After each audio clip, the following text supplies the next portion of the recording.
వాళ్ళు కడుగుచుండిరి. ఆయన ఆ దోణిలలో సీమోనుదైన ఒక దోణి ఎక్కి దరి నుండి కొంచెము త్రోయమని అతనిని అడిగి కూర్చుండి దోణిలో నుండి జనసమూహములకు బోధించుచుండెను. చాలు. వాక్యం కొరకు చిన్న ప్రార్థన ప్రసన్న చేస్తారు. అందరం కూడా ఏకీభవిద్దాం. మైక్ ఉందా? అందరం కూడా ప్రార్థనలో ఏకీభవిద్దాం.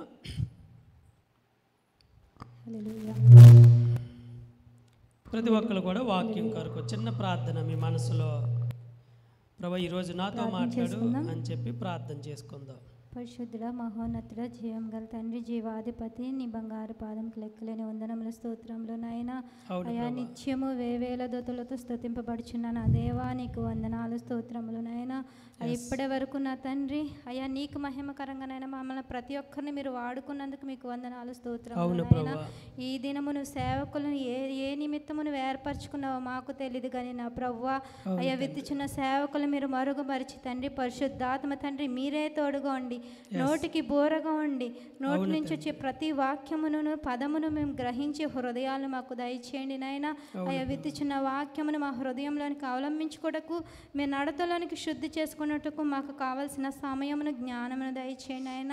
అయ్యా ఇక్కడున్న ప్రతి ఒక్కరిని మీరు ఆవరించి ఉండమని, ప్రతి ఒక్కరిని మీరే సిద్ధపరచమని, మీరే నాయన మహిమ పొందుకోమని, సహాయము దయచేయమని పరిశుద్ధ నామమున అడిగి వేడుకొని పొందుకున్నామని నమ్ముచున్నాము తండ్రి.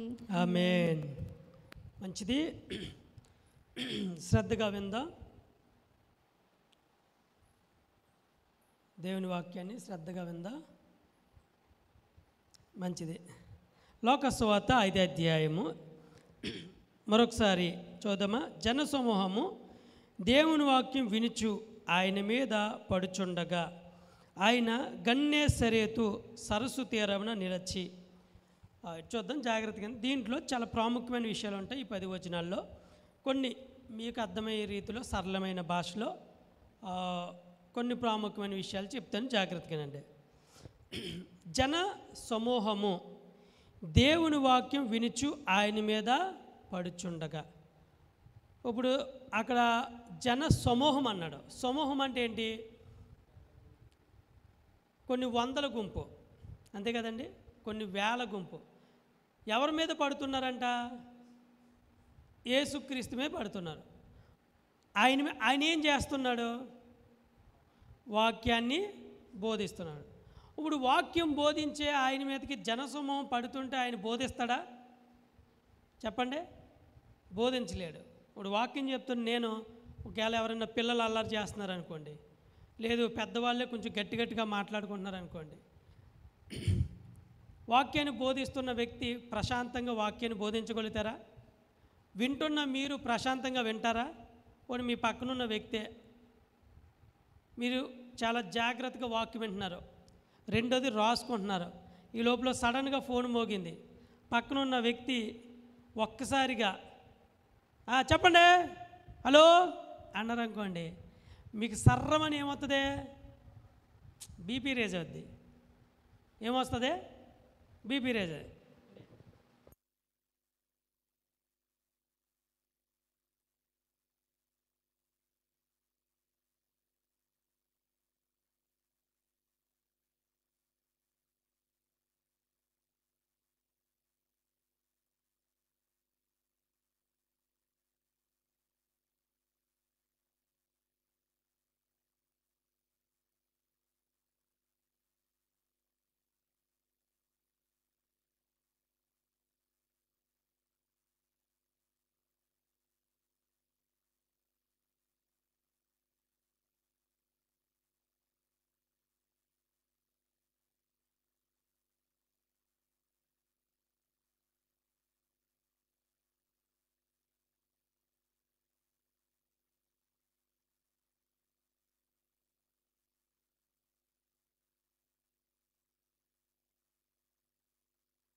కోపం వచ్చింది. ఎందుకు? మనం వాక్యం తీక్ష్ణంగా వింటున్నాం. అలాంటి టైంలో ఫోన్ వచ్చినప్పుడు ఎవరికైనా ఏమవుతుంది? ఇబ్బంది అవుతుంది. కాబట్టి ఇప్పుడు యేసుక్రీస్తు వాక్యం బోధిస్తుంటే జనసమూహం అంట ఆయన మీద పడుతున్నారంట, ఆయన మీద పడిపోతున్నారు. నా ప్రశ్న, ఎందుకు పడుతున్నారు?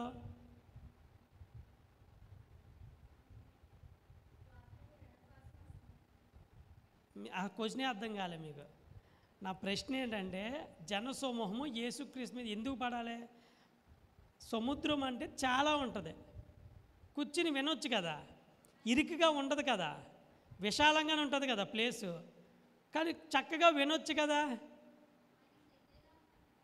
ఆయనకి దగ్గరగా ఉండాలని, ఇంకా మీరు వాక్యం వినాలని, ఇంకా చెప్పండి, పర్లేదు, మీకు తోచింది చెప్పండి.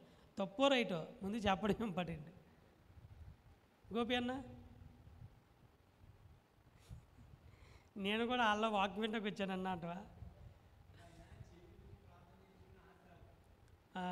ఓకే, ఇంకా లావణ్య?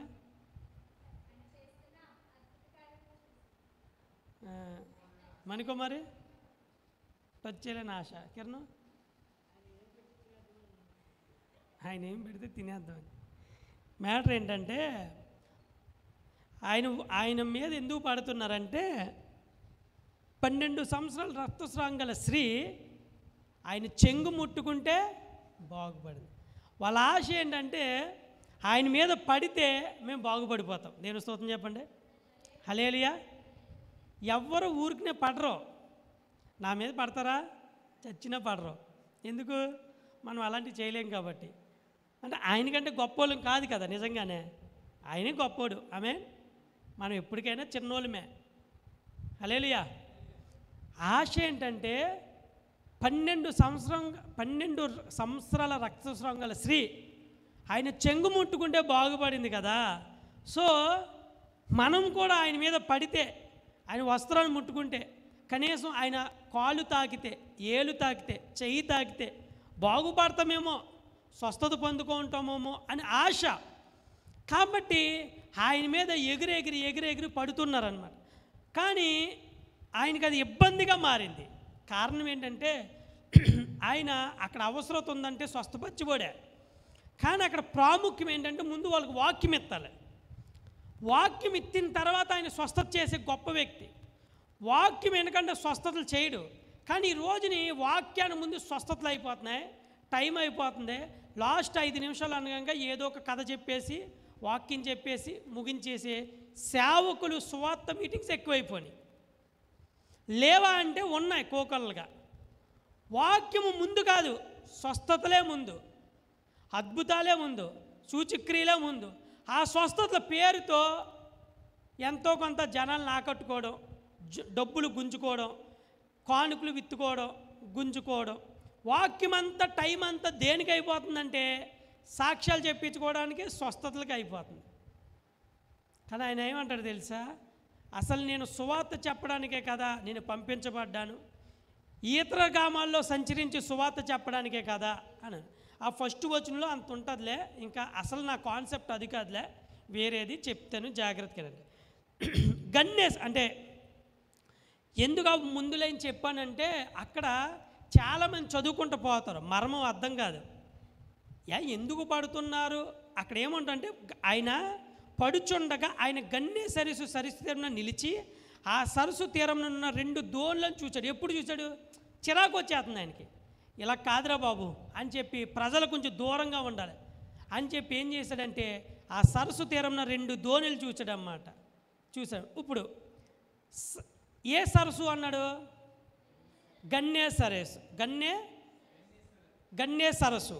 యాక్చువల్గా గన్నే సరేతు అన్నది పట్నం, అది పట్నం. ఆ పట్నం ఎక్కడుందంటే గలిలయ సముద్రానికి దగ్గరగా ఉంది. గలిలయ సముద్రానికి మరో పేరు తిబేరియా సముద్రం. యోహాను సువార్త 6వ అధ్యాయం 1వ వచనం చదవండి. యోహాను సువార్త 6వ అధ్యాయము 1వ వచనం. అటు తరువాత యేసు తిబేరియా సముద్రమున అనగా గలిలయ సముద్రమున దాటి, చాలు ఎక్కడికి వెళ్ళంట? అక్కడ ఏముంది? తిబేరియా సముద్రం అనగా అది గలిలయ సముద్రానికి మరో పేరు తిబేరియా సముద్రం. సో ఇప్పుడు ఈ సరస్సు ఎక్కడుందంటే, ఈ పట్టణం ఎక్కడుందంటే గన్నేసరేతు అనే పట్టణం గలిలయ సముద్రానికి దగ్గరగా ఉంది. కాబట్టి ఆ సరస్సుకు ఆ పేరు పెట్టారు. ఏంటి? గన్నేసరేతు సరస్సు అని పేరు పెట్టారు. సరస్సు అంటే నది అన్నది. ఇది గలిలయ సముద్రం అన్నది పెద్ద సముద్రం. ఇది గలిలయ పట్టణం. అది పట్టణం. ఈ పట్టణంలో నజరేతు, బెత్లెహేము ఇవన్నీ ఉన్నాయి. వాస్తవం మన వాళ్ళు ఏం చేస్తారంటే గలిలయ పట్టణం అనేస్తారు, కానీ దాంట్లో అది ఒక పట్టణం. పట్టణం అంటే ఇంచుమించు మన రాజమండ్రి అంత లెవెల్ అనమాట. అది చిన్నదేం కాదు. ఆ గలిలయ సముద్రానికి దగ్గరలో ఉన్నదే ఈ గన్నేసరేతు అనే పట్టణం, గ్రామం. ఆ గ్రామానికి దగ్గరగా ఉంది కాబట్టి ఆ సరస్సుకు ఈ పట్టణం పేరే పెట్టేశారనమాట. గన్నేసరేతు అనే సరస్సు అన్నమాట. ఇప్పుడు ఇక్కడ ఒక సంఘటన ఉంటుంది, జాగ్రత్తగా వినండి. ఏంటి ఆ సంఘటన అంటే, పేతురు, యాహాను, యాకోబు, ఆంద్రేయ వీళ్ళ నలుగురు ఎవరో జాలర్లు, అనగా చేపలు పట్టుకునే వాళ్ళు. వీరు ఆ సరస్సులో చేపలు పట్టుకుంటున్నారు. ఈలోపు యేసుక్రీస్తు అక్కడికి వచ్చాడు. వచ్చి వాక్యం బోధిస్తున్నాడు. జనసమూహం మీద పడుతుంది. ఇలా కాదు, నేను కొంచెం డిస్టెన్స్ మెయింటైన్ చేయాలి, ప్రశాంతంగా వాక్యం చెప్పాలి అని అక్కడున్న 2 దోణులు చూశాడు. ఆ దోణులు ఎవరి అంటే, ఒకటి ఆంద్రేయది, రెండోది పేతురుది. మొదటిది ఎవరు? ఆంద్రేయది. రెండోది ఎవరిదే? పేతురుది. ఆ 2 దోణులను చూచి పేతురుని అంటాడు, నాకు ఒక దోణి ఇస్తావా అని అడుగుతాడు. అక్కడ ఉంటుంది చూడండి ఒకసారి.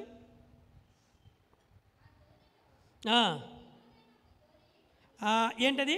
ఆ దోణిలలో సీమోనుదైన ఒక దోణి ఎక్కి దరి నుండి కొంచెము తోయమని అతను అడిగి కూర్చుండి. అది అర్థమైందా? అడిగి ఎక్కడ, అడగకుండా ఎక్కడ?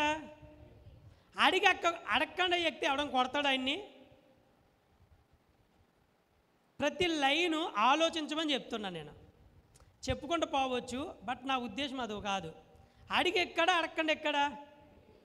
వీడు అడిగి చేస్తున్నాడా, అడగకుండా చేస్తున్నాడా? తప్ప కాదా? సో యేసుక్రీస్తు ఏం చేశాడు? అడిగి ఎక్కాడు. దాంట్లో నుంచి మనం ఏం నేర్చుకుంటాం? మర్యాద నేర్చుకుంటాం. ఏం నేర్చుకుంటాం? మర్యాద. అక్కడ దోణులు 2 ఉన్నాయి. ఎందుకు అడిగాడో తెలుసా? అది దోణి సీమోందని తెలుసు, ఎక్కిన ఎవరు ఏమనరు. కానీ అక్కడ కాన్సెప్ట్ అది కాదు. అక్కడ ఒక ఉద్దేశం ఉంది, ఒకటి జరగబోతుంది. అది జరిగే ముందు, ఒక కార్యం జరిగే ముందు ఆయన కొన్ని చేయబోతున్నాడు అనమాట. అందుకుని సీమోది అనే పేతురుని అడిగి దరి నుండి, అంటే ఒడ్డు నుండి కొంచెం తొయ్యి అని చెప్పి అందులో కూర్చుని అప్పుడు వాక్యం బోధించాడు. ఒకటే అది అయిపోయింది కదా. రెండోది, అక్కడ వారితో పాటు ఎవరున్నారు? యాహాను, యాకోబులు, ఆంద్రేయ ఉన్నాడు. ఇప్పుడు చూద్దాం. కూర్చుండి జనసమూహములకు బోధించుచుండెను. ఆయన బోధించుట చాలించిన తరువాత నీవు దోణిను లోతులకు నడిపించి చేపల పట్టుటకు నీ వలలు వేయుడని సీమోనుతో చెప్పగా. సీమోను అనగా అర్థం ఏంటి? సీమోను అనగా అర్థం ఏంటి? రెల్లు అని అర్థం. సీమోను అనగా అర్థం ఏంటి? రెల్లు. రెల్లు నిలకడ చెప్పండి? కాదు. ఎంత ఉంటుంది రెల్లు? ఎంత ఉంటుంది? యాహాన్ని ఏమంటాడో తెలుసా? మీరు అడవులో కదులుచున్న రెల్లును చూడడానికి వెళ్ళితిరా, యాహాను కంటే గొప్పవాడిని ఇక్కడ ఉన్నాను అంటాడు. దేవుని స్తోత్రం చెప్పండి. హల్లెలూయా, హల్లెలూయా.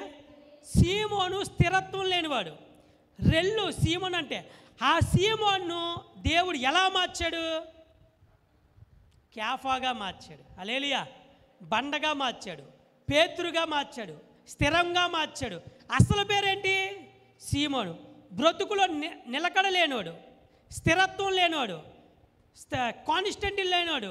అలాంటి వాడిని దేవుడు ఎక్కడి నుండి నీ పేరు క్యాఫా అనగా పేతురుగా పిలవబడదువు, పరలోకపు తాళపు చేతులు నీకు ఇచ్చేదను, పరలోకపు ద్వారాలు నీ ఎంత మాత్రం నీ ఎదుట నిలవవు. పేతురు స్థిరత్వం లేని వాడిని కేఫాగా మార్చాడు. మాట అంటే నిలకడ కాదు, మాట ఇస్తే నిలబెట్టుకోలేడు, దాన్ని పోషించుకోలేడు, దుడుకుడి స్వభావం, స్పాంటేనియస్గా మాట్లాడాడు. పేతురు గురించి చెప్పాలని చాలా ఉంటుంది. ఎంత దుడుకుడు అంటే అప్పటికప్పుడు చేసేయాలనుకుంటాడు, అది తప్ప రైట్ ఆలోచించుకోడు, అప్పటికప్పుడు వద్దు అనుకుంటాడు. ఎందుకు మానేయాలో తెలియదు, ఎందుకు చెయ్యాలో తెలదు, చెప్తుందో తప్పో రైటో తెలదు, కానీ స్పాంటేనియస్ డెలివరింగ్ ఎక్కువ పేతురికి. అలాంటి సీమోన్ని పేతురుగా మార్చాడు. ఇప్పుడు అంటున్నాడు, నువ్వు ఏమంటున్నాడు చెప్పండి,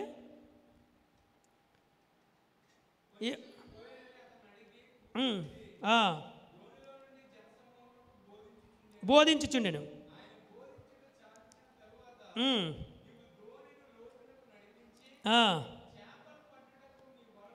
చేపల పట్టుటకు నువ్వు వలలు వేయుడని సీమోన్తో చెప్పగా, వాక్యం అయిపోయింది. ఇప్పుడు ఏమంటున్నాడు, నీ ధోనిని లోతుకి నడిపించు. ధోనిలో ఎవరున్నారు? యేసుక్రీస్తు. ఆయనతో పాటు ఎవరున్నారు? పేతురు ఉన్నాడు, ఆంద్రేయ ఉన్నాడు, యాహాను ఉన్నాడు. జనసమూహం ఎక్కడుంది? దరినుందే. వాక్యం అయిపోయింది. ఇప్పుడు పేతురుది ఏమన్నా తెలుసా? నువ్వు లోతుకు నడిపించు ధోనును అంటున్నాడు. లోతుకు నడిపించి ఏమేమన్నాడు? వలలు వేయండి అంటున్నాడు. ఇప్పుడు పేతురు అంటున్న సమాధానం చూడండి. సీమోను ఏలినవాడ, రాత్రి అంతయు మేము ప్రయాసపడితిమి గాని మాకేమీ దొరకలేదు, అయినను నీ మాట చొప్పున వలలు వేతునని ఆయనతో. ఇప్పుడు ఏమన్నాడు? ఒకటే యేసుక్రీస్తు వాక్యాన్ని బోధించడానికి వచ్చాడు. జనసమూహం ఆయన మీద పడింది. పేతురుని ఒక పడవ అడిగాడు, లోపలికి తొయ్యమన్నాడు, వాక్యాన్ని బోధించాడు. అక్కడ వరకు క్లియరు. రెండో కాన్సెప్ట్, ఇప్పుడు ఏమన్నాడు ఆయన? నీ పడవను లోతుకి నడిపించి వలలు వేయండి అన్నాడు. ఇప్పుడు పేతురు ఇస్తున్న సందర్భం, రాత్రంతా మేము ప్రయాసపడ్డాం కానీ ఒక్క చేప కూడా పడలేదు, అయినా నీ మాట చొప్పున మేము వేస్తాము అన్నారన్నమాట. ఓకేనా? అయిపోయింది. ఇప్పుడు ఏం జరిగిందో చూద్దాం. వారు అలాగు చేసి విస్తారమైన చేపలు పట్టిరి. మళ్ళీ చదువుతున్నా, వారు అలాగు చేసి విస్తారమైన చేపలు పెట్టిరి, అందుచేత వారి వలలు పిగిలిపోచుండగా వారు వేరొక ధోనిలోనున్న తమ పాలివారు వచ్చి తమకు సహాయం చేయవలనని వారికి సంజ్ఞలు చేసిరి. వారు వచ్చి 2 ధోనులు మునుగునట్లు నింపిరి. సీమోను. ఓకే, ఇక్కడ చూద్దాం, అక్కడ వరకు కాన్సెప్ట్. ఇప్పుడు చూద్దాం, ఇటు చూద్దాం. యేసుక్రీస్తు వాక్యం బోధించాడు, పేతురు పడవ అడిగాడు, ఇచ్చాడు. రెండోది లోతుకి నడిపించమన్నాడు, వలలు వేయండి అన్నాడు, వల వేశారు. యేసు ముందు పేతురు ఇచ్చిన సమాధానం ఏంటి? రాత్రంతా ప్రయాసపడ్డాం కానీ మాకు ఒక్క చేప కూడా పడలేదు, కానీ నీ మాట చొప్పున మేము వేస్తాము అన్నారు. వేశారు. విస్తారమైన చేపలు పట్టినాయి అంట. ఆ చేపలు లాగలేక పక్కనున్న వాళ్ళకు సంజ్ఞలు చేసిరి. సంజ్ఞలు అంటే సైగలు చేశారు. రండి అని పిలిస్తే వారు కూడా వచ్చి సహాయం చేస్తేనే కానీ వాళ్ళు లాగలేకపోయారు. పక్కనున్న వాళ్ళు వచ్చి సహాయం కోరినంతగా విస్తారంగా చేపలు పడ్డాయి. 2 ధోనిలు నిండిపోయి. రెండో ధోని ఎవరిది? ఆంద్రేయది. సీమోన్ ఎలాగవుతుంది? సీమోన్ ధోని ఆల్రెడీ ఎక్కేశాడు ఆయన. రెండోది ఎవరిదే? ఆంద్రేయ ఎక్కేశాడు. ఇప్పుడు 2 ధోనులు అయిపోయినాయి, విస్తారమైన చేపలు పడ్డాయంట. ఇది అయిపోయింది కదా. ఈ స్టోరీ అంతా మీకు అర్థమైనా చెప్పాను. ఇప్పుడు ఇక్కడి నుంచి సబ్జెక్టులోకి వెళ్తాను, జాగ్రత్తగా వినండి. విస్తారమైన చేపలు పట్టే ముందు ముందేం జరిగింది? విస్తారమైన చేపలు పెట్టారంట. వాళ్ళు విస్తారమైన చేపలు పేతురు పడే ముందు. ఈరోజు మెసేజ్ టైటిల్ కూడా ఏంటి? నీ జీవితంలో యేసయ్యకు పేతురులాగా స్థానం ఇస్తే ఏమవుతుందో ఒకసారి చూడు. అది టైటిల్ పేరు. నీ జీవితంలో పేతురుల స్థానం ఇస్తే నీ జీవితంలో ఏమవుతుందో ఒకసారి చూడు. డైరెక్ట్గా చెప్పాలంటే ప్రయత్నం చేస్తే పోయేది ఏంటని. డైరెక్ట్ వాళ్ళు చెప్పాలంటే ప్రయత్నం చేస్తే పోయేదేమిటి. ఓకే, ఇప్పుడు విస్తారమైన చేపలు పెట్టే ముందు జరిగిన సంఘటన ఏంటి? ఇవన్నీ పేతురు చూస్తున్నాడు, ఆంద్రే చూస్తున్నాడు, యాహాను చూస్తున్నాడు, యాకోబు చూస్తున్నాడు, జనసమూహం చూస్తుంది. ఇప్పుడు విస్తారమైన చేపలు పడ్డంట. విస్తారమైన చేపలు పట్టకముందు రాత్రంతా వాళ్ళు ఏం చేశారు? ప్రయాసపడ్డారు. ఒక్క చేప ఏం దొరికిందా? దొరకలే. కానీ ఇప్పుడు యేసుక్రీస్తు చెప్పగానే విస్తారమైన చేపలు రాత్రంతా పడితే ఎందుకు పడలేదు? ఆయన చెప్పగానే ఎందుకు పడ్డాయి? అసలు ముందేంది ఏం జరిగింది?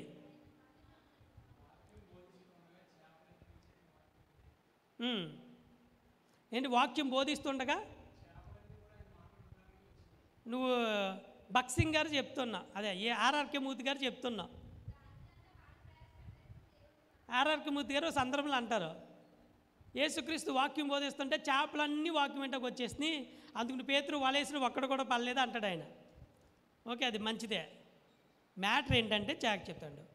విస్తారమైన చేపలు పెట్టే ముందు మొట్టమొదటిగా జరిగింది ఏం తెలుసా? పేతురు విస్తారంగా చేపలు పట్టాడు, కానీ రాత్రంతా ప్రయాసపడితే పడలేదు. ఇప్పుడు మాత్రం పట్టాడు. కారణం ఏంటంటే ముందు పేతురు యేసుక్రీస్తుకి పడవిచ్చాడు. దేవుని స్తోత్రం చెప్పండి. హల్లెలూయా. అర్థమైందా మీకు? పేతురు అడగగానే ముందు ఆయన అడగగానే ఏమిచ్చాడు? దోణిచ్చాడు. ఎందుకు ఇచ్చాడు? వాక్యం బోధించడానికి ఆయన అడగగానే నా దోణి తీసుకో. నీ జీవితంలో ముందు విస్తారమైన ఆశీర్వాదాలు పొందుకోవాలంటే ఆయన అడిగింది ఇచ్చేయాలి. దేవుని స్తోత్రం చెప్పండి. అది సమయమే కావచ్చు, దశంభాగమే కావచ్చు, కృతజ్ఞత కావచ్చు, లేదంటే నీ యొక్క విలువైన సమయం కావచ్చు, ఇంకోటైన కావచ్చు. నీ జీవితంలో విస్తారమైన ఆశీర్వాదాలు చూడాలి అంటే ఆయన అడిగింది ఇచ్చేయాలి ముందు. పేతురు అడిగినన్నీ ఇచ్చాడు. ఏముంది ఆయన దగ్గర? ఒక దోణి ఉంది అంతే. ఆ దోణి ఏమైనా శుభ్రంగా ఉందా? లేదు. వలలు కొడుక్కున్నారని ఉంది అక్కడ కింద చూడండి కావాలితే. ఏముంది అంటే ఏంటి? రాత్రంతా పడితే ఆయనకి ఏమొచ్చింది? చెత్తా చెదారం వచ్చింది. సముద్రంలో కూడా చాలా చెత్త ఉంటుంది, చాలా వేస్ట్ ఉంటుంది. అదంతా వలలో చిక్కుపోతే ఒక్క చేప పడలేదు కదా, చివరికి చెత్తా చెదారం వచ్చింది. రెండోది వాళ్ళు కొడుక్కుంటున్నారు. ఇప్పుడు యేసుక్రీస్తు వచ్చి బోధిస్తా వాక్యం చెప్తాను, నాకు పడవెత్తావా అంటే ఎవరికైనా ఏమొస్తుంది? చిరాకు వచ్చేద్ది. పని పాట లేదా, రాత్రంతా ప్రయాసపడ్డావు. ఇప్పుడు నువ్వు గంటల తరబడి వాక్యం చెప్పి బోధిస్తుంటే మేము ఇక్కడ ఇంటా కూర్చుని వెళ్ళాలా? ఇంటికి ఎప్పుడు వెళ్ళాలి? మనమైతే అదే సమాధానం చెప్తాం. ఇక్కడ నేర్చుకోవాల్సిన కాన్సెప్ట్ ఏంటి తెలుసా? విస్తారమైన చేపలు పడే ముందు పేతురు పడవిచ్చాడు. మరి మనం ఏమిస్తున్నాం దేవునికి? ప్రశ్నించుకోవాలి. సారేపతి ఎదవరాలు ఉన్నది కొద్ది పిండే, అది చేసుకుని తినేసి చచ్చిపోదాం అనుకుంది. కానీ ఏలియా వచ్చి అడగగానే ఉన్నది ఒక్కటి ఇచ్చేసింది. ఎదవరాలు అందరూ కలిగి ఉన్నట్టు వేస్తే ఆ ఎదవరాలు మాట తనకు లేన్లో నుంచి వేసేసింది. 2 కాసులే. అందరికి 100 రూపాయలు ఉంది, దాంట్లో 50 రూపాయలు ఉంది. 1000 రూపాయలు ఉంది, 100 రూపాయలు వేశారు. ఈవిడ కొంత 10 రూపాయలే, ఆ 10 రూపాయలు నుంచి వేసింది. నీకున్నదాని ముందు దేవునికి ఇవ్వి. నీకున్న సమయాన్ని దేవునికి ఇవ్వి. నీకు ఏది ఉందో అది దేవుని చేతిలో పెట్టు. 5 రొట్లు 2 చేపలే 5,000 మందికి ఆహారంగా మారే ముందు ఆ 5 రొట్లు 2 చేపలు ఉన్నది ఉన్నట్టుగా ఎవరికి ఇచ్చాడు? యేసుక్రీస్తుకి ఇచ్చాడు. బొడ్డోడు, నువ్వు ఉన్నది దేవునికి ఇవ్వి, అప్పుడు అభివృద్ధిని చూస్తావు. నీకు లేనిది ఇవ్వమని ఎప్పుడు దేవుడు అడగడు. నీకున్నది దేవుని చేతిలో పెట్టు, అప్పుడు దేవుడు ఆశీర్వదిస్తాడు. పేతురు ఉన్న పడవని దేవుని చేతిలో పెట్టాడు. చెత్త చెదారంతో నిండిపోయిన పడవని దేవుని చేతిలో పెట్టాడు. అడిగాడు, ఇచ్చాడు. మనం అడిగింది ఇస్తే చాలండి. విస్తారంగా చేపలు పట్టే ముందు నువ్వు పడవేస్తావా సీమోను? ఎందుకు అడిగాడో తెలుసా? నాకు ఇచ్చి చూడు ఒకసారి, నెక్స్ట్ ఏం జరుగుతుందో తెలుస్తుంది. అందుకనే నేను ఇందాక ఆ ప్రశ్న వేసా, ఎందుకు అడిగాడు అని. ఎందుకు అడిగా? ఆయన ఎందుకు అడుగుతాడో తెలుసా? తీసుకోలేక కాదు, ఆయన అడిగితే ఎవడు ఇవ్వలేక కాదు. కానీ ఎందుకు అడిగాడు తెలుసా? నువ్వు ఇచ్చి చూడు, నెక్స్ట్ ఏం జరుగుతుందో నువ్వు కార్యాన్ని చూస్తావు. పేతురుకి తెలిసి అది చెప్పు చేశాడా? మీకు కొంచెం చెప్పనా, ఈఎంఐ కట్టేవాళ్ళు అంటే లోన్స్ కట్టేవాళ్ళు ఉంటారు కదా, లోన్ ఇచ్చేటప్పుడు ముందాడు ఏం చెప్తే తెలుసా? సార్, మేడం, మీకు ఇది మీకు ఇంత లోన్లో ఇంత ఆఫర్ ఉంది, పెట్రోల్లో ఫ్రీ, మీకు మూవీ టికెట్స్ ఫ్రీ, నెల ఇది ఫ్రీ అని బెనిఫిట్స్ అన్నీ చెప్తాడు. ఇంట్రెస్ట్ ఎంతే, ప్రాసెసింగ్ ఫీజు ఏంటో, డాక్యుమెంట్స్ వద్దంటాడు, అన్ని ఆఫర్లు చెప్తాడు. కానీ నెల వచ్చేటప్పటికి లాగుతూ ఉంటాడు. Penal charges, interest, delay charges, late fee అన్నీ కలిపి ఇంత తడుపు మోడు పే చేత. మనం అనుకుంటాం ఇన్ని ఆఫర్లు చెప్పావు కదయ్యా, ఇప్పుడు ఇంత లాగుతున్నావు అంటాడు. మన వాళ్ళు ఆఫర్లు చెప్పి అనుమలు లాగుతారు. యేసుక్రీస్తు ముందు ఆఫర్ చెప్పడం, కండిషన్ చెప్పి అప్పుడు ఆఫర్ ఇస్తాడు. ఆయనకి మనుషులకి తేడాది. దేవుని స్తోత్రం చెప్పండి. మనోళ్ళు ఆఫర్లు చెప్తాడు, ఆఫర్లకి అట్రాక్టివ్ చేస్తారో అప్పుడు మన దగ్గర నుంచి లాగుతాడు. కానీ యేసుక్రీస్తు ముందు ఆఫర్ చెప్పడం, కండిషన్ చెప్తాడు. పడవేస్తావా, ఇస్తే నీకే మంచిది. ఆశీర్వాదం చెప్పరు. మన బోధకులు ఇప్పుడు ఎలా తయారో తెలుసా? దేవుడి మందిరంకి రా, నీ జబ్బు పోద్ది. దేవుడి మందిరంకి రా, నీకు గర్భఫలం వచ్చేది. దేవుడి మందిరంకి రా, నీకు ఆరోగ్యం వచ్చేద్ది. ఇల్లు కట్టేసుకుంటావు, అప్పులు తీరిపోతాయి. ఆఫర్లో ఎవడు చెప్పాడు నీకు ఈ బోధ చేయమని? ఎక్కడని రాసుందా బైబిల్లో? ఎందుకు చేస్తున్నావు? దేవుడు అవసరాల కోసమా దేవుడు నీకు? తప్పుడు బోధలు చేసి తప్పుడు మనుషులుగా తీర్చేస్తున్నారు సేవకులు. చాలామంది సేవకులే చాలామంది విశ్వాసుని తప్పుదో బట్టి చేస్తున్నారు. జనం రప్పించుకోవడం కోసం, లేదంటే ఫేమస్ అయిపోవడం కోసం, ఓ మా సంఘానికి ఎంతమంది వస్తున్నారని చెప్పుకోవడం కోసం ఆఫర్లు చెప్పి రకరకాల ఏదేంటి టైటిళ్ళు పెట్టి జనాల్ని ఏదో రకంగా తప్పి చేసి లేరా చెప్పండి? బోల్డ్ మంది తయారైపోయారండి. నిజం చెప్పాలంటే యేసుక్రీస్తు ఎప్పుడు ఆఫర్ చెప్పడండి, కండిషన్ చెప్తాడు. దానికి నువ్వు ఒబే అయితే అప్పుడు ఆఫర్ ఇస్తాడు. అంతే, కండిషన్ చెప్తాడు. ఆ కండిషన్ నువ్వు చేస్తే అప్పుడు ఆఫర్ చెప్తాడు. యెహోవాయందు భయభక్తులు కలిగిన వాడు అంటాడు. అంతే. ఇలాగూ ఆశ ముందేం పెట్టాడు? భయభక్తులు కండిషన్ పెట్టాడు. అది ఒబే అయితే నీ ఆశీర్వాదాలు నీకే. ఒకవేళ మన వాళ్ళు ఏం చేస్తారు తెలిసి ఆఫర్లు చెప్పేస్తాడు. పర్లే, నీకున్నా లేకపోయినా పర్లే, వీడు బావుగారు సొమ్ము అయిపోయినట్టు. ఎందుకు నేను చెప్తున్నా తెలుసంటే, స్ట్రైట్గా మాట్లాడితే ఎవ్వడూ నిలబడ్డావు, కానీ ఉన్నట్టు మాట్లాడాలి. అంతే. అది నీకు నచ్చినా నచ్చపోయినా డోంట్ కేర్. నువ్వు యాక్సెప్ట్ చేసినా చేయకపోయినా వాక్యం అంతే. నీకు నచ్చలేదని చెప్పి మనుషులను సంతోషపెట్టువారు కాక అంటాడు పౌలు. ఎంతకాలం అయ్యా చెప్పు సంతోషపెట్టడం? ఎంతకాలం బొబ్బెరగొట్టలే? పేతురికి ఎందుకు చెప్పాడు తెలుసా? పడవిచ్చి చూడు, తర్వాత ఏం జరుగుతుందో తెలుస్తుంది. రాత్రంతా ప్రయాసపడ్డాడని యేసుక్రీస్తుకి తెలీదా? తెలుసు. ఆఫర్ చెప్పలే, వాక్యం చెప్తాను, నాకు ఇస్తావా అన్నాడు. తర్వాత నీకు ఈ అద్భుతం చేస్తాను, తర్వాత అది జరుగుతుంది అని చెప్పలే. ఆ తర్వాత పడవ ఇచ్చాడు కాబట్టి, అడగ్గానే ఇచ్చాడు కాబట్టి చూస్తున్నాడు పేతురు. రెండోది ఏం చేశాడు తెలుసా? పేతురు, యాహాన్లు, యాకోబులు ఇసుకుపోకుండా వాక్యం విన్నారు. రెండోది, దేవుని స్తోత్రం చెప్పండి. ముందేం చేశారు? నలుగురు కలిసి పడవ ఇచ్చారు. విసుకుపోకుండా రాత్రంతా పాప నిద్ర లేదు. అంటే మీకు సముద్రంలో మనం చూసే పడవలు చాలా చిన్నవి. ఒకసారి యూట్యూబ్లో చూడండి, ఒక్కో పడవ ఒక్కొక్క షిప్పు ఊరంత ఉంటుంది, ఊరంత ఉంటాయి, అంతస్తులు ఉంటాయి. దాంట్లో స్విమ్మింగ్ పూల్ ఉంటాయి, బెడ్రూమ్లు ఉంటాయి, సినిమా థియేటర్ ఉంటుంది, ఒక రేంజ్లో ఫుడ్ ఉంటుంది. వాళ్ళకి నెలల తరబడి ప్రయాణాలు ఉంటాయి. అమెరికా వెళ్ళాలని, ఇంగ్లాండ్ వెళ్ళాలన్నా అంత ఆశామాసి కాదు. వాళ్ళు పడవ దిగాలంటే ఎక్కడో సముద్రం మధ్యలో ఆగుతుంది. అక్కడి నుంచి చిన్న షిప్లు వేసి వాళ్ళు ఒడ్డుకు చేరుతారు. అంత పెద్ద షిప్పులు ఉంటాయి. ఇలా వాడి చిన్న ఈ దోన్లు ఇప్పుడు అంతే లేటెస్ట్ వచ్చినాయి కాబట్టి వచ్చినాయి. కానీ పూర్వకాలంలో ఏంటి, చిన్న దోన్లు. ఆ దోణులని చేపలు పట్టుకుంటూ ఉంటారు. ఇలా వృత్తులు అన్నమాట, యాహాను యాకోబులు. ఆ ఒక్క దోణి ఇచ్చాడు. రెండోది, వలలు వేయాలంటే రాత్రి అయ్యే పని కాదు. అది కొన్ని 100 మంది లేదా 20 మంది 50 మంది కలిసి సముద్రంలో ఒక 2 రోజులు 3 రోజులు కంటిన్యూగా నాటాలి వల. దానికి ధర్మకోల్ షీట్లు కూడా పెడతారు, అవి గుచ్చుతారు కూడా అనమాట. నాటి 2-3 రోజుల తర్వాత వల ఇంచుమించు లాగుతారు అనమాట. మనకి చేపట్లో మార్కెట్లో లైవ్ ఫిష్లు వస్తున్నాయంటే ఎలాగొస్తున్నాయి? అవి బతికొండగానే లాగిన దాన్ని బాక్స్లో వేసి ఐస్ వేస్తారనమాట. ఐస్ వేసిన తర్వాత అన్ని మార్కెట్లోకి షిప్ చేస్తారు. ఇతర దేశాలు ట్రాన్స్పోర్ట్ చేయాలంటే అందులో కరెంటుతో ఎప్పుడు కూడా వాటర్ తిరుగుతూ ఉంటుంది, మిషన్లు అనమాట. ఆ లైవ్ ఫిష్లు ఇతర దేశాలకి పంపించేటప్పుడు అనమాట. ఇప్పుడు పేతురు రాత్రంతా ప్రయాసపడి నిద్ర లేకుండా కళ్ళు లాగేసి ఎండలో వాక్యం చెప్తుంటే యేసుక్రీస్తు వాక్యం విన్నారండి. మొదట పడవడగ్గానే ఇచ్చాడు, ఉన్నది చేతిలో పెట్టాడు. దేని చేతిలో? మనకున్నది జీవితంలో చెప్తున్న ప్రియులరా, మీటింగా ప్రభా నాకు ఉన్నది ఇది పెట్టేయడమే అంతే. ప్రభా నా జీవితంలో ఇదా ఇది అంతే. ప్రభా నీ జీవితంలో దేవుడు అడిగింది సమయమా ఇచ్చే. అందుకని 3 టైటిల్ కావాలి. మొదటిది ఏంటి? మొదటి టీ ఏంటి? టైము. రెండో టీ ఏంటి? టాలెంటు. మూడోటి టైతు. సమయము, టాలెంటు అంటే నీకున్న వరము దేవుడు ఏదైతే ఇచ్చాడో అది. మూడోది తైతు, దేవునికి ఇవ్వాల్సింది అలా ఇచ్చేయాలన్నమాట.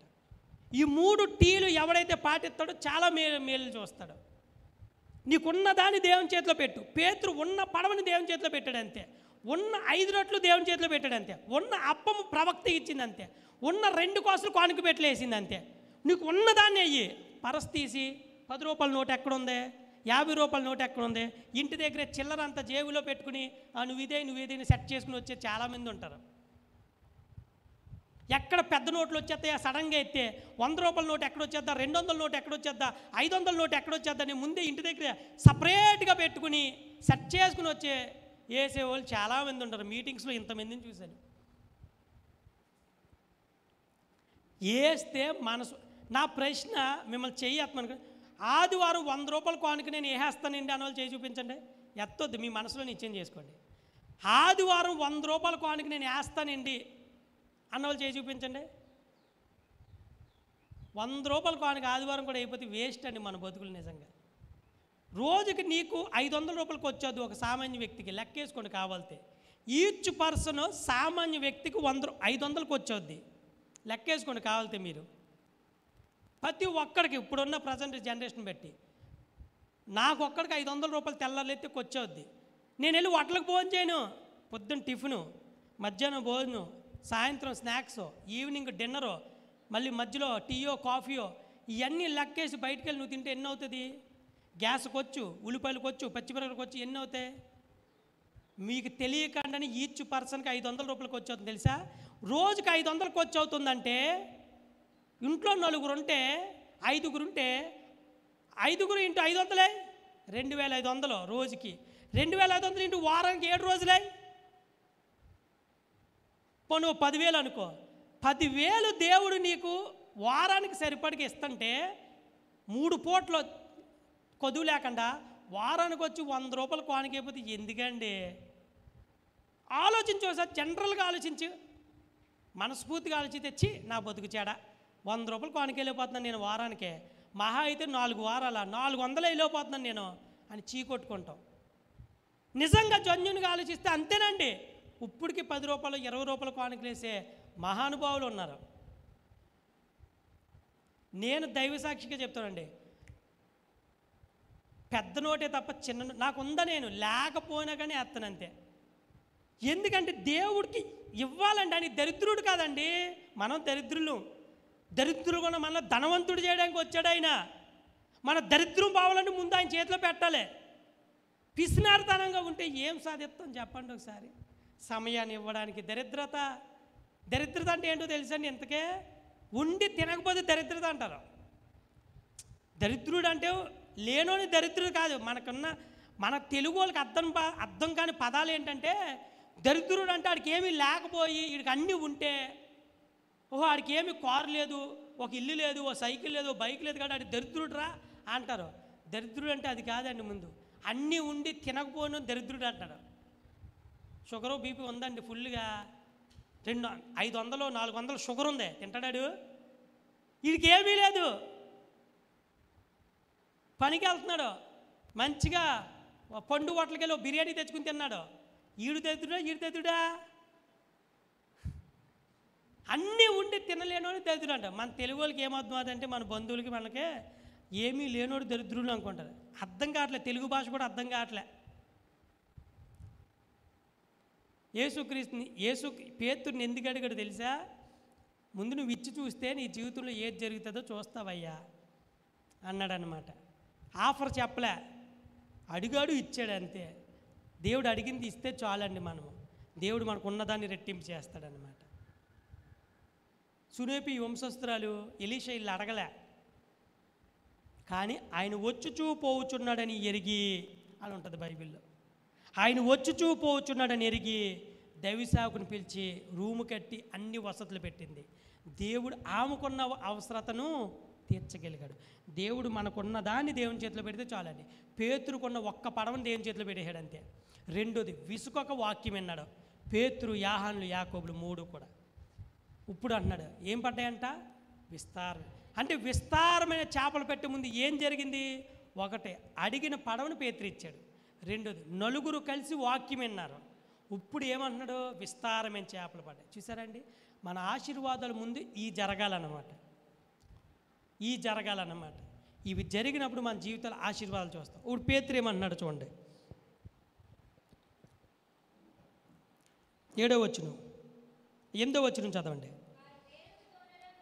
సీమోను పేతురు అది చూచి యేసు మోకాళ్ళ ఎదుట సాగిలపడి, ప్రభువా నన్ను విడిచి పొమ్ము, నేను పాపాత్ముడనని చెప్పాను. చాలండి. ఎందుకు ఆ మాట అన్నాడు? ఎవడైనా ఏమంటాడు? ప్రభువా రాత్రంతా ప్రయాసపడ్డామయ్యా, దేవుళ్ళలాగా వచ్చావయ్యా అంటాం మనమైతే. కానీ పేతురు ఇక్కడ ఏమంటున్నాడు తెలుసా? నన్ను పాపాత్ముని ప్రభువా, నన్ను విడిచి సాగిలు పడ్డాడంట. ఎందుకు ఆ పని చేశాడు? నా ప్రశ్న ఏంటంటే, దేవుని స్తుతించాలి కదా గొంతులేసి. కానీ మరి పేతురు ఎందుకు ఆ మదం అన్నాడు? నేను పాపాత్ముని పోవా సాగిలిపడని వెళ్ళిపో, ఆయన్ని వెళ్ళిపోమంటున్నాడు. మనమైతే నువ్వు ఇక్కడే ఉండు నాయన, అది ప్రతిరోజు పడవిచ్చేస్తా, వాక్యం చెప్పేసుకో, ప్రతిరోజు నీ మాట చొప్పున వేసేస్తాం. మనమైతే అదే అంటాం. కానీ పేతురు ఏమంటున్నాడు? ఆశీర్వాదం ఇచ్చిన వాడిని వెళ్ళిపోమంటున్నాడు ఏంటయ్యో బాబు? ఏమన్నా ఆశీర్వాదం ఇచ్చిన వాడిని వెళ్ళిపోమంటున్నాడు. ఏమంటున్నాడు? నేను పాపాత్ముని వెళ్ళిపో అన్నాడు, విడిచిపో అన్నాడు. ఒకటే, పడవిచ్చాడు. రెండోది, వాక్యం విన్నాడు. మూడోది, విస్తారమైన చేపలు పడ్డాయి. విస్తారమైన చేపలు పడే ముందు ఏమన్నాడు? మాట విన్నాడు. నాలుగోది ఏంటి? నీ మాట చొప్పున అన్నాడు. మాట చొప్పున ఏం చేశాడు? మాట విన్నాడు. అక్కడ చూడండి ఒకసారి, 2వ వచనం మీరు గ్రహించాలని చదివేస్తున్నాను. ఆ సరస్సు తీరముననున్న 2 దోణిలను చూచి జాలర్లు వాటిలో నుండి దిగి ఏం కడుగుతున్నారు? వలలు. తర్వాత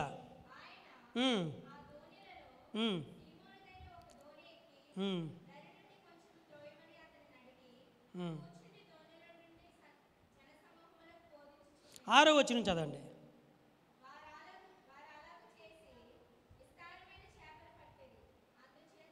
4వ వచనం చదవండి. 4వ వచనం. ఆయన బోధించుట చాలించిన తరువాత నీవు దోణిని లోతునకు నడిపించి చేపలు పట్టుటకు ఏమేమన్నాడు? మళ్ళీ చదవండి. చెప్పగా వీళ్ళు వలలేశారు. అప్పుడు ఏం పడ్డాయి? చేపలు పడ్డాయి కదా. ఇప్పుడు పేతురు విస్తారమైన చేపలు పడితే పారిపోవే బాబు నేను పాపాత్ముని అన్నాడు. ఎందుకు అంటున్నాడు? వాక్యం వింటే పారిపోతారా? ఇచ్చొద్దాం, ఇచ్చోండి. అక్కడ ఏం కడుగుతున్నారు వాళ్ళు? వలలు. ఆయన వలలేయమంటే వల వేసాడు. అక్కడ ఆయన ఏమన్నాడు? వలలు వేయండి అన్నాడు. బహువచనమా ఏకవచనమా?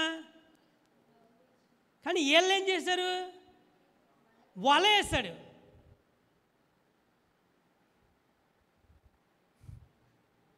అప్పుడు కలిగింది పేతురు కనువిప్పు. వలలేయమంటే వలేసను మాట విన్నాడు, కానీ పూర్తిగా చేశాడా పని? పూర్తిగా చేశాడా? చేయలే. ఒక వలకే ఎన్ని పడ్డాయి? విస్తారంగా పడి పక్కన వాళ్ళు వచ్చి కూడా ఏం చేశారు? పక్కన వాళ్ళు వచ్చి కూడా ఏం చేశారు, సహాయం చేస్తేనే కానీ ఆ చేపలు బయటలాలే. వలలు ఎందుకు ఏమన్నారు తెలుసా, అక్కడ ఇంకో ఇద్దరు ఉన్నారు, పేతురు యాహాన్లు. వీళ్ళు ఏం చేశారు, వల వేసాడు, 2 దోణులు చూశాడు, ఆ 2 దోణులే నిండి. ఆ దోణి ఎవరిదే, పేతురిది, ఆంధ్రేది. వలలు వేయండి అంటే ఇప్పుడు వీళ్ళందరూ కూడా ఏం చేయాలి, వెయ్యాలి. కానీ వీళ్ళు ఏం చేశారు, వల వేశారు. అప్పుడు కలిగింది పేతురికి కొనువిప్పు. ప్రభువా, నేను పాపాత్మున్నయ్యా, నన్ను విడిచిపోవయ్యా బాబు, నీ మాట వినను, నేను ఎందుకు నన్ను పట్టుకుంటావు, నన్ను ఎందుకు వెంటాడుతావు, నీ మాట చొప్పున నేను చేస్తామనుకుంటే చేయలేకపోతున్నా, నువ్వు వలలేయమంటే నేను వలేసా, ఒక వలక ఇన్ని పడ్డాయి, రాత్రంతా ప్రయాసపడిన దొరకలేంది, నీ మాట చొప్పున ఎత్తే ఇంత దొరికితే నువ్వు వలలేయమంటే నేను వలేసాను, నాలాంటి పాపాత్ముడు ఇంకెవడని ఉంటాడా. కొనువిప్పు, 5వది కొనువిప్పు కలిగింది. దేవుడు దీవిస్తే అండి అది మొదట కొద్దుకుంటుంది, తర్వాత అది విస్తారంగా మారిపోదంట. ఇస్సాకు ఆ దేశం మందు విత్తనం వేసినట్టు 100 అంతలెక్క ప్రతిఫలం పొందాడంట. దేవుడు మనకు ఆఫర్ ఇచ్చినప్పుడు కూడా మనం ఏం చేస్తాం తెలుసా, జరుగుతుందా జరగదా, అవుతుందా అవుదా అని చెప్పి బిక్కుమంట, చేద్దామా వద్దా, చేద్దామా వద్దా, వెళ్దామా వద్దా, ఇలాంటి అనుమానాలతో ఉండి ఏదో లేపవా అన్నట్టు కాస్తో కోస్తా విశ్వాసం చూపిస్తాం అంతే, పూర్తికి వెళ్ళం. వలలేయండి వల వేసాడు, చూశాడు, ఒక్క వలకి ఇన్ని చేపలు పడ్డాయి, రాత్రంతా నేను దొరకలేదు, దొరికిందే. ఆయన వలలేయమంటే నేను ఆయన మాట వినలేదు, నేను ఇంత పాపాత్ముని, ఆయన అంత పరిశుద్ధుడు, ఆయన మాట చెప్తే ఇంత జరిగింది, నాలాంటోడు ఈయన పక్కనుంటే ఈయనకు పొరుగు నష్టం అని చెప్పి ఆయన పారిపోమంటున్నాడు. కొనువిప్పు కలిగిందండి. మాట వినడం శ్రేష్టం. అందుకునే పౌలు అంటాడు, సౌలు అంటాడు, సమూయేలు అంటాడు, నువ్వు బలులు అర్పించుట కంటే సమీపించి ఆలకించుట మరీ శ్రేష్టము అంటాడు. హల్లెలూయా. మాట వినడం చాలా శ్రేష్టం అండి. మాట వినకపోతే మన జీవితంలో చాలా కోల్పోతామండి. సేవకుడు ఇది చేయమంటే చేసిన వాడు చాలా ధన్యుడు అవుతాడండి. మాట వినే దాంట్లో చాలా, అందుకుని అంటాడు యాకోబు పత్రికలో, వినడానికి వేగిరపడాలంట, కోపించడానికి నిదానించాలంట, మాట్లాడడానికి నిదానించమంటున్నాడు. మాట్లాడడానికి నిదానించాలంట, కోపించడానికి కూడా నిదానించాలంట, కానీ వినడానికి ఏమంటున్నాడు, వేగిరపడ. మనం ఏం చేస్తుంది తెలుసా, ఈ 2 చెయ్యం.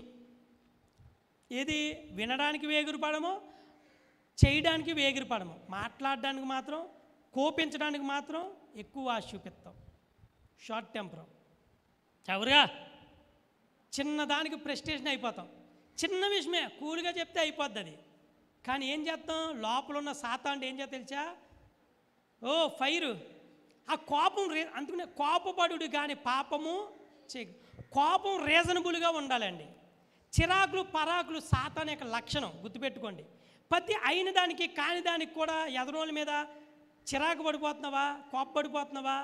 మాట వింటే ఎవరైనా ఏదైనా చెప్తే కొంతమంది చూడు చిరాకు వచ్చేసి వినబుద్దారు, ఇరిటేషన్గా ఫీల్ అయిపోతారు. అంటే నీలో పరిశుద్ధాత్మ దేవుడు ఏలుబడి చేయట్లేదని అర్థం. పరిశుద్ధాత్మ దేవుడు సమాధాన కర్త.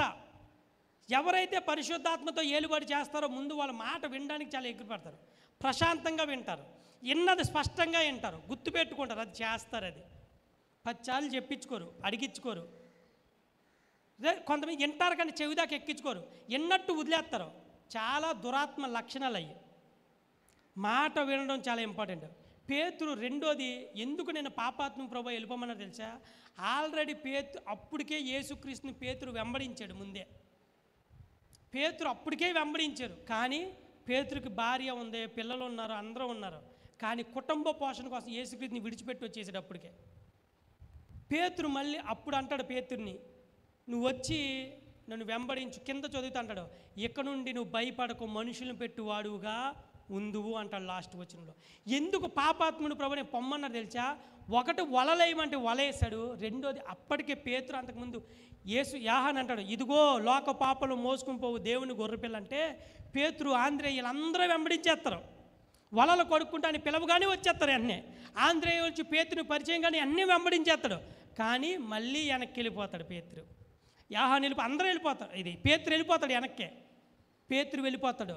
కానీ పేతురు మళ్ళీ ఎప్పుడైతే పేతురు జీవితంలో ఆ అద్భుతాన్ని చూస్తాడు అప్పుడు అనుకుంటాడు, ఈయనతో ఉంటే నాకు ఆశీర్వాదం అనమాట, ఈయనతో ఉంటే నాకు సంపద అనమాట, ఈయనకి నేను ఇస్తే నాకు దీవెన అనమాట, ఈయనతో ఉంటే నా యేసు ఆ దోణిలో ఉన్నాడు కాబట్టి రెండోది ఆ మాట చొప్పున చేశాడు కాబట్టి అప్పుడు కొనివిప్పు కలిగింది పేతురికి. యేసుక్రీస్తు మన జీవితంలో లేకపోతే ఆశీర్వాదాలు ఉండవండి. ఉండమంటే ఏంటి? నమ్ముకుంటే కాదు, నమ్ముకోవడం వేరు, ఉండడం వేరు. నమ్ముకోవడం అందరూ నమ్ముకుంటాడు, కానీ ఆయన నీతో ఉన్నాడా లేదనేది ఇంపార్టెంట్. ఎమ్మెల్యే అందరికీ తెలుసు, కానీ ఎమ్మెల్యే నీ పేరు ఎమ్మెల్యేకి లేదో తెలుసో లేదో ఇంపార్టెంట్. సీఎం తెలుసునా కానీ అందరూ చెప్తారు. ఎందుకు తెల్లలేదు? యూట్యూబ్లో వస్తారు, న్యూస్ పేపర్లో వస్తారు. తెలీదా? చంద్రబాబు నాయుడు అని తెలీదా? జగన్ అని తెలీదా? ప్రధానమంత్రి నరేంద్ర మోడీ అని తెలీదా? కానీ నీ పేరు నరేంద్ర మోడీకి తెలుసో లేదో ఇంపార్టెంట్. ప్రతి ఓడు సెల్ఫీ కొట్టేసుకుని ఫేస్బుక్లో పెట్టేస్తే అందరూ నీకు తెలుసు అనుకుంటారా? ప్రతి ఓడు ఇన్స్టాగ్రామ్లో పోస్ట్ పెట్టేస్తే తెలుసా? నీ పేరు యేసుక్రీస్తుకు లేదో తెలుసు. నువ్వు యేసుక్రీస్తుని నేను నమ్ముకోవడం చెప్పడం కాదండి. నమ్ముకుంటే ఆయన నీతో ఉంటాడు. నమ్ముకుంటే ఆయన నీతో ఉంటాడు. నమ్ముకోవడం వేరు, ఆయన నీతో ఉండడం వేరు. నమ్ముకోవడం అందరూ నమ్ముకుంటారు, కానీ ఆయన నీతో ఉన్నాడు అంటే నువ్వు నమ్మే విధానం బట్టి ఉంటాడు. అంతేకాని నేను నమ్ముకున్నాను ప్రభా, ఆదివారం మీద కనిపిస్తున్నాను వెళ్తున్నానంటే కాదండి. నమ్ముకోవడం వేరు, ఆయన నీతో ఉండడం వేరు. ఆయన నీతో ఉన్నాడు అంటే నేను నమ్మాడు అని అర్థం. ఆయన నీతో ఉన్నాడంటే అర్థం ఏంటి? నిన్ను నమ్మాడు అని అర్థం. ఒకటి, పేతురు అడిగింది ఇచ్చాడు, పడవిచ్చాడు. రెండోది ఓపుగ్గా వాక్యం విన్నాడు. మూడోది మాట చొప్పున వలేసాడు. నాలుగోది ఏమన్నా కొనువిప్పు కలిగింది. నాలుగోది కొనువిప్పు చాలా ఇంపార్టెంట్. మన జీవితంలో కొనువిప్పు కలగకపోతే ఎప్పటికీ కూడా జరగదని. అందుకునే ప్రతి క్రైస్తవుడికి 2 సార్లు కొనువిప్పు కలగాలంట. దానికి ఉదాహరణ ఏంటి చెప్పండి? వాక్యాన్ని వ్యాకరణం చేయండి. ప్రతి క్రైస్తవుడికి 2 సార్లు కొనువిప్పు కలగాలి. దాన్ని వ్యాకరణం చేయండి. వాక్యంతో వ్యాకరణం చేయాలి. అంటే దానికి రిలేటెడ్గా ప్రతి క్రైస్తవుడికి 2 సార్లు కొనువిప్పు కలగాలి. దాని వ్యాకరణం ఏంటి? యేసుక్రీస్తు ఒక అద్భుతం చేస్తాడు. ఏం చేస్తాడు? ఉమ్ముని మట్టిలో వేసి 2 కళ్ళకు రాసి ఎక్కడ పంపుతాడు? సిలో అనబడిన కోనేరుకి వెళ్ళి కొనుక్కో అన్నాడు. అప్పుడు అతను ఏం చెప్తాడు? మనుషులు నాకు వృక్షాల్లాగా కనిపిస్తున్నారు అంటాడు. యేసుక్రీస్తు ఒక్కసారి చేయాలి కదా, రెండోసారి కూడా ఆయన పామి ఇప్పుడు వెళ్ళి కొడుక్కో అంటాడు. అప్పుడు అంటాడు నాకు మనుషులు కనిపిస్తున్నారు స్పష్టంగా అంటాడు. అది వ్యాకరణం. అంటే యేసుక్రీస్తుని నమ్ముకోవడం ఫస్ట్ నీ కొనువిప్పు. నా పాపాలను క్షమించాడు, లోక రక్షకుడు, నా నిజమైన దేవుడు అని సంఘం ముందు, సమాజం ముందు నువ్వు సాక్ష్యం ఇస్తావు. అది మొదటి కొనువింపు. నీ పాపాల కోసం నువ్వు పశ్చాత్తాపడతావు.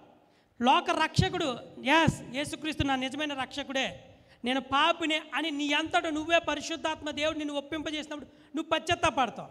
అది మొదటి కొనువిప్పు. రెండో కొనువిప్పు ఏం తెలుసా? యేసుక్రీస్తు నువ్వు కొనువిప్పు కలిగిన తర్వాత నువ్వు ఆయనతో చేసే సహవాసం రెండో కొనువింపు.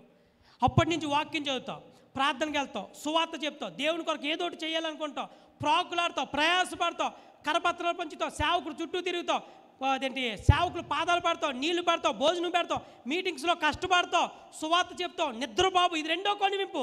దేవునితో ప్రార్థన చేయకుండా ఉండలేవు, వాక్యం చదవకుండా ఉండలేవు, ఎవరికైనా ఏదైనా చెప్పలేకుండా ఉండలేవు. అన్నీ కట్టబెట్టి దేవుని సేవకు పరిగెత్తుకుంటూ వస్తావు, తర్వాత ఉంటే తర్వాత చేసుకుంటావు. ఇది రెండో కొనువింపు. లోతైన వాటికి అందుకునే ఏజ్కెళ్ళి కొలమానంతో కొలిపిస్తాడు. చీలమండ, మోకాల దాకా, తొడదాకా, ఇక్కడ దాకా. అంటే ఏంటి? ముందు నీ కొనువిప్పు. చాలామంది క్రైస్తవులు అక్కడ దాకా ఆగిపోతున్నారు. ఎక్కడ దాకా? మొదటి కొనువిప్పులోనే ఆగిపోతున్నారు. నమ్ముకున్నామండి, బాప్తీసం తీసుకున్నామండి, పర్లేదండి, కానుకెత్తామండి, ఉన్నంతలో ఆయన ఏదైనా చెప్తే చేస్తున్నామండి, ఇస్తున్నామండి, ఇక్కడే ఆగిపోతున్నారు. అక్కడ దాకా రెండో కొనువింపులోకి రావట్లేదు ఎవరు కూడా. వచ్చినా పడిపోతున్నారు. నిలకలు లేని జీవితాలు చాలామంది.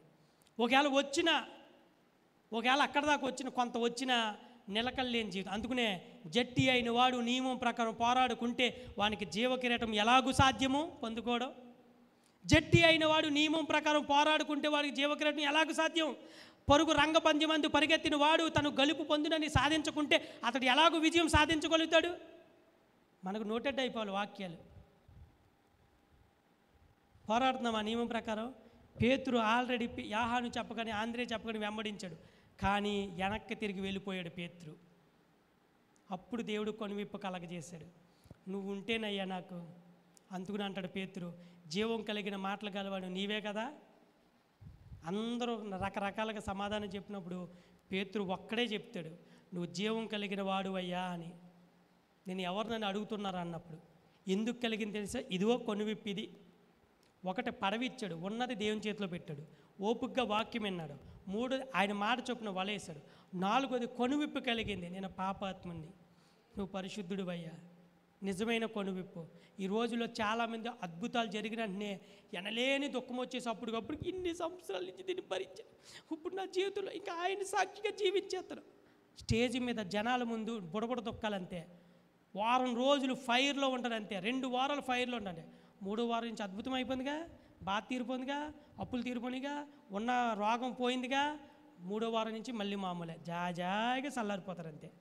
జనాల ముందు మైక్ ఇవ్వగానే, పాస్టర్ గారు ప్రార్థన చేయగానే ఇంత అద్భుతం జరిగి ఇక్కడ నుండి దేవుడి కొరకు నా భక్తి బెల్ట తీసుకుని కొట్టేలా అసలు ఎలాంటి వాళ్ళు తెలుసా ఉన్నారండి. నేను నవ్వడం కోసం చెప్పట్లే. ఇలా చల్లారిపోయే నామకాత క్రైస్తవులు ఎంతమంది లేరు? కొనువిప్పు లేని క్రైస్తవులు, గ్రహింపు లేని అందుకుని అన్నాడు, నువ్వు లోతుకు నడిపించు పడవని అన్నాడు పేతుర్ని. ఎక్కడ నడిపించు? దీనికి వ్యాకరణం ఏంటి? లోతుగా నడిపించు అన్నాడు. దీనికి వ్యాకరణం ఏంటి? ఒరే గుడ్డి పరిసైడా, ఎంతకాలం పైన కడుగుతావు? ఉందా లేదా వాక్యము? లోపట కడుగు, అది వ్యాకరణం. అని వాక్యంతో వ్యాకరణం చేయాలన్నమాట. ఎందుకు పడవలేనా? పేతురు అప్పుడు పైన ఉన్నాడు బతుకు తెరువు కోసం. కానీ ఎప్పుడైతే దేవుడు కొనువిప్పు కలగజేశాడో వెంటనే అప్పుడు అన్నమాట, ప్రభు నేను పాపాత్ముని అయ్యా, నిజమైన పశ్చాత్తాపం అండి.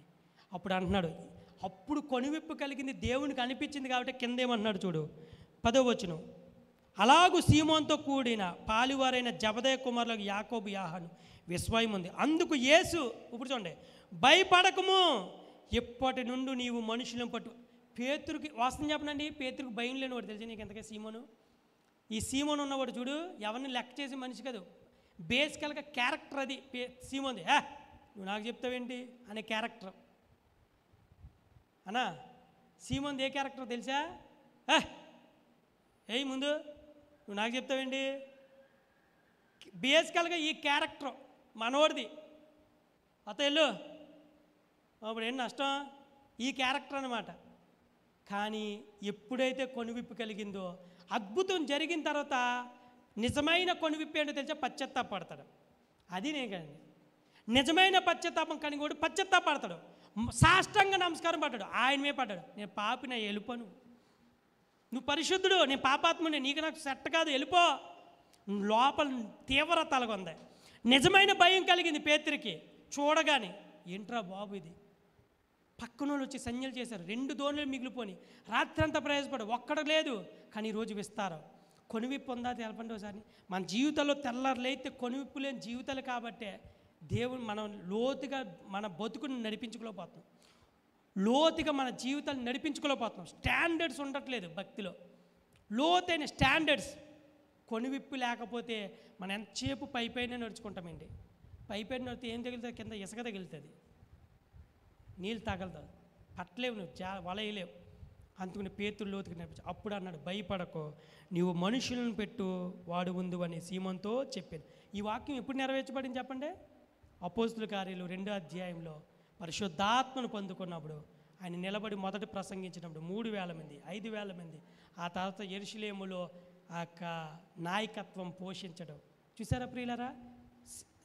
నిలకడలేని సీమోన్ జీవితం, సీమోన్ అనగానే రెల్లు, నిలకడలేని జీవితాన్ని దేవుడు ఎలా మార్చేశాడో చూడండి. ఎందుకు విషయం చెప్తానంటే, పేతురు ఇచ్చి చూశాడు, తన జీవితంలో అద్భుతం చూడగలిగాడు. ఈరోజు నువ్వు ఇచ్చి చూడు, నువ్వు ఏది దేవుడు కోరుకుంటున్నాడో, దేవుడు నీ నుండి ఏమి ఎక్స్పెక్ట్ చేస్తున్నాడో, what expect from God from you అన్నది ఎక్స్పెక్ట్ చేసుకో. దేవుడు నీ నుండి ఏది కోరుకుంటున్నాడు, ఏమి ఎక్స్పెక్ట్ చేస్తున్నాడో దేవుడు ఆలోచించుకో. మోకాల మీద పడు పేతురులాగా. దేవునికి నీకు చేతిలో ఉన్నదని దేవుని చేతిలో పెట్టు. పేతురు ఉన్న పడవని చేతిలో పెట్టాడు, ఓపికగా వాక్యం విన్నాడు, ఈ సుపాకండ మాట చొప్పున వలేసాడు, కొనువిప్పు కలిగింది. తర్వాత దేవుడు అన్నాడు, వా నువ్వు మనుషులు పెట్టే జాలరుగా మారిపోతావు. ఈ 4 పేతురు జీవితంలో జరిగితేనే కానీ 5వది దేవుడు అప్పుడు ఆఫర్ ఇచ్చాడు. మనుషులు పెట్టే జాలరుగా మాత్రం. మనకోమో ముందు ఆఫర్ కావాలి, ఇవన్నీ చేసినా చేయకపోయినా. అందుకనే మన జీవితాల్లో కొనువిప్పు కలగట్లే, అద్భుతాలు చూడట్లే. దేవుడిని నమ్ముకోవడం వేరు, దేవుడు నీతో ఉండటం వేరు. మళ్ళీ చెప్తున్నా, దేవుడిని నమ్ముకోవడం వేరు, దేవుడు నీతో ఉండటం వేరు. మనతో ఉంటే కార్యాలు అవంతట అవే జరిగిపోతాయి. నేను చెప్తున్నానండి, కళ్యాణి గారు ఉన్నారు, మ్యారేజ్ అయింది, ఏంటి ప్రభా జాబ్ ఏంటి ఏంటి ప్రభా అంటున్నారు. మేమేం ప్రయత్నం చేయలేదండి, వాటంతటా అదే జాబ్ని ఎదుక్కుంటూ వచ్చింది, జాయిన్ అయ్యాం. అదే చెప్తాను, దేవుడిని నమ్ముకోవడం వేరు, దేవుడు మనతో ఉండటం వేరు. నీతో ఉంటున్నాడంటే ఆయన నిన్ను నమ్మడు, నువ్వు ఆయన నమ్మడం కాదు. ఆయన నీతో ఉంటాడు. ఎందుకు? ఆయన నమ్మగలిగేటట్టు నువ్వు నమ్మవు కాబట్టి అప్పుడు ఆయన నీతో ఉంటాడు. నమ్ముకోవడం అందరు నమ్ముకుంటారు, కానీ అద్భుతాలు ఆటంతటా అవే జరుపుకుంటూ వెళ్ళిపోతాయి మన జీవితాల్లో. పేతురు ఉన్నాడో కానీ ఏం కలిగలేడు? కొనువిప్పు లేదు, మారు మనసు లేదు, దేవుని రుచి చూడలేదు, ఇసుకు పరాకులు. కానీ ఎప్పుడైతే యేసుక్రీస్తు అడగగానే ధోనిచ్చాడో, మాట విన్నాడో, కొనువిప్పు కలిగిందో, వాక్యం విన్నాడో, దేవుడు తన జీవితంలో అద్భుతాలు చేసుకుంటూ పోయాడు. మనుషులు పెట్టే జాలరుగా మాత. నీకున్నది ముందు దేవుని చేతిలో పెట్టు, నీకున్న పిల్లల్ని దేవుని చేతిలో పెట్టు, నీకున్న తలంతులు టాలెంట్ ఏదైతే ఉందో దేవుని చేతిలో పెట్టు. దేవుని కొరకు వాడు, నిలబడు. దేవుడు నీ జీవితంలో ఏం చేయబోతాడో చూసుకో, అంతే. ఒకవేళ నీకున్నదాని ప్రయోజనం లేదు ప్రభా అని మనం ఒకవేళ వెనక్కి వెళ్ళిపోతే, పేతురికి ఇచ్చినట్టు మనం ఇవ్వకపోతే, మనం కోల్పోవలసినవి చాలా కోల్పోతాం. మన దేవుని చేతిలో పెడదాం, ఉన్న భవిష్యత్తుని దేవుని చేతిలో పెడదాం.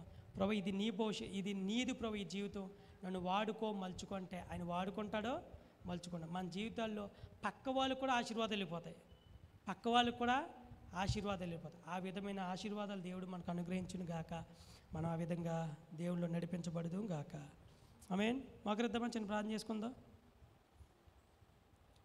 ఫస్ట్ది ఏంటి చెప్పండి? పేతురు ఏం చేశాడు?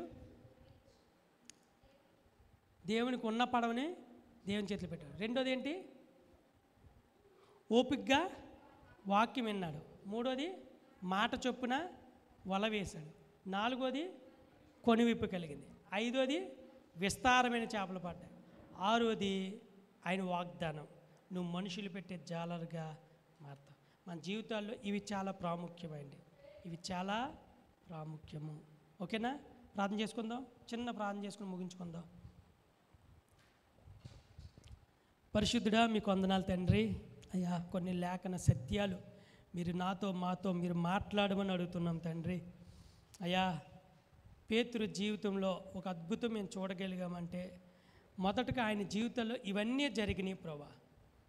ఉన్నది నీ చేతిలో పెట్టాడు, మాకున్నది నీ చేతిలో పెట్టడానికి సహాయం చేయండి.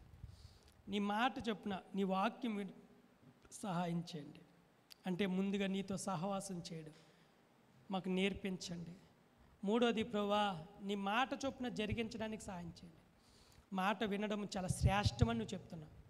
అవును తండ్రి, ఈరోజు కుటుంబాల్లో మాట వినకపోవడం వల్లే కొన్ని తగాదాలు వస్తాయి, మాట వినకపోవడం వల్లే కొన్ని నష్టాలు జరుగుతున్నాయి, మాట చెప్పినట్టు చేయకపోవడం వల్లే ఆలస్యాలు జరుగుతున్నాయి, కొన్ని ఘర్షణలు జరగడానికి మాట వినకపోవడం వల్లే నాయన భార్య భర్తల మధ్య తగాదాలు, అన్నదమ్ముల మధ్య తగాదాలు, కుటుంబాల్లో తగాదాలు. కానీ మాట వినడం శ్రేష్టమని నీ వాక్యం సెలవిస్తుంది. చాలామంది మాట వింటే మేము ఏదో తక్కువైపోతామేమో, లోకువైపోతామేమో, చులకనైపోతామని అనుకుంటున్నారు. కానీ మాట వింటే ఎంత సంతోషమో, ఎంత ఆశీర్వాదమో, ఎంత దీవెనలు మేము పొందుకుంటామన్న కొనివిప్పు కలగని జీవితాలు చాలామందిలో ఉంటున్నాయి నాయన. పేతురు మాట విన్నాడు, వలలు వేయమంటే వల వేసాడు ప్రభా, దాన్ని తగ్గట్టుగా పొందుకోలేదు ప్రభా. కానీ వలలు వేస్తే ఇంకా ఆశీర్వాదాలు చూసేవాడు. రెండోది, నేను వెంబడించి కూడా కుటుంబం కోసం వెనక్కి వెళ్ళిపోయాడు ప్రభా, కానీ నువ్వు కొనువిప్పు కలిగించావు. ఐదోది విస్తారమైన చేపలు, పక్క వాళ్ళు కూడా వచ్చి సహాయం చేయగలిగేంత ఆస్తి, సంపద, ఆశీర్వాదం ఇచ్చావు నాయన. నువ్వు లేకపోకుండా ప్రయాసపడ్డాడు పేతురు. మొదట నువ్వు లేకుండా ప్రయాసపడ్డాడు. నువ్వు లేకుండా మేము ప్రయాసపడితే, నీ చిత్తం లేకుండా మేము ఏదైనా చేస్తే అది జరగదు నాయన. మా ప్రయాస కూడా వ్యర్థమవుతుంది బాబు. కానీ నీవు చెప్పినట్టు చేస్తే, నువ్వుంటే అది అద్భుతాలు చూస్తావు నాయన, ఆశ్చర్యకార్యాలు చూస్తావు. కాబట్టి నిన్ను కలిగిన జీవితాన్ని మేము ఉండడానికి సహాయం చేయండి. నిన్ను నమ్ముకోవడం వేరు, నువ్వు మాతో ఉండడం వేరు నాయన. నువ్వు మాతో ఉండే అంత భక్తి, నువ్వు మాతో ఉండే అంత ఆత్మీయ జీవితం మేము కలిగి ఉండడానికి సహాయం చేయండి అయ్యా. ఉన్న పాటున మమ్మల్ని మేము నీకు సమర్పించుకుంటున్నామయ్యా. మరొక్కసారి మమ్మల్ని కడిగి శుద్ధీకరించమని, మాతో మీరు ఉండమని అయ్యా. పేతురులాగా మమ్మల్ని కూడా మనుషులు పెట్టే జాలర్లుగా మార్చండి నాయన. మనుషులు పెట్టే జాలర్లుగా మమ్మల్ని మార్చండి.